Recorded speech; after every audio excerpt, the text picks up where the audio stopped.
Well, for nearly 30 years, Grand Rapids Fertility and IVF has been helping couples with fertility problems across West Michigan. They've got a lecture series where you can learn more about fertility, and Dr. Doug Daly is here with us today. And I know you're going to give a little snippet of it. You know, I've often wondered what causes infertility in couples. Well, there are 6 things that we are actually looking for, and the lecture this coming Monday, which take place in the Women's Health Center, is aimed at one of those areas, which is ovulation quality.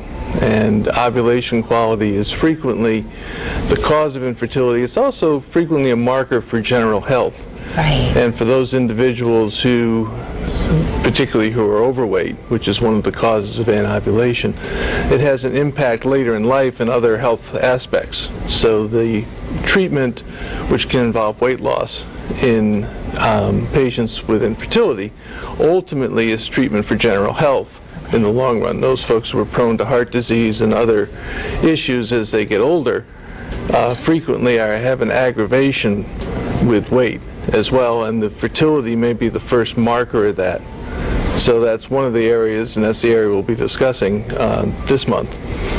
Next month in June, we do a sort of male-oriented lecture where we're looking at causes of male infertility and the pros and cons of various approaches to dealing with conceiving after vas ligation.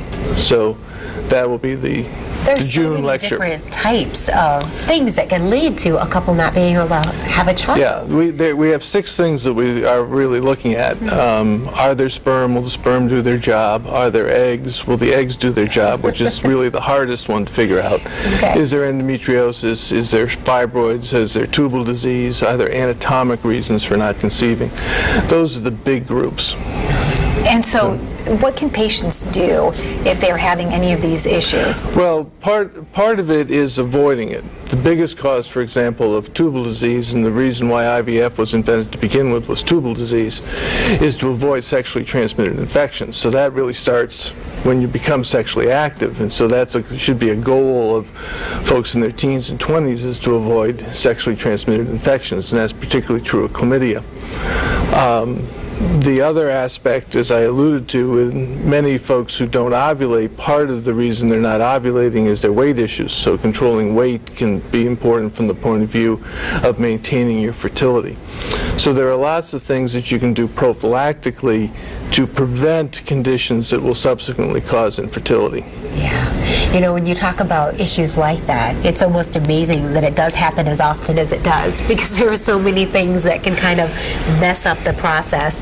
But, you know, for people that are having some problems, I'm sure it's extremely valuable to be able to talk to someone like yourself. It's important to get into someone who deals with the field on an ongoing basis, yes.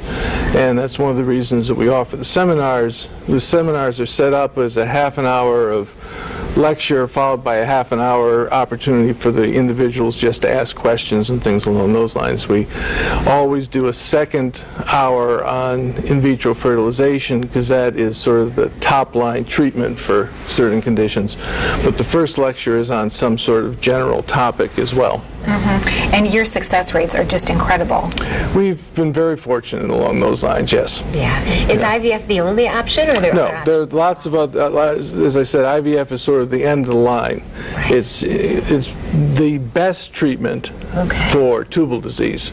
If you have someone who's, for example, had an infection, they've had quote pelvic inflammatory disease, they have blocked tubes, surgery is particularly ineffective in this situation because the tube has 3 jobs. It picks up the egg, it's the site of fertilization, it delivers the embryo to the uterus, and all 3 of those jobs are affected when an infection takes place. So when you do surgery and open the tubes up, you haven't done anything to fix the other 2 issues. Right. Okay, so in vitro is the only thing that really affects that directly. Same thing with severe male factor infertility. If the sperm aren't doing their job, we have a procedure called ICSI where we can take individual sperm and inject them into individual eggs. However, many of the things, anovulation for example, can be treated with medications, weight loss, a variety of approaches that won't require in vitro fertilization. Well, great. Well, it sounds like your seminar that is upcoming is a great opportunity for people to start that process, to get that information. We thank you so much for being here with us today. Thank you. Yeah, thanks, Dr. Daly. We'll be right back. Are you West?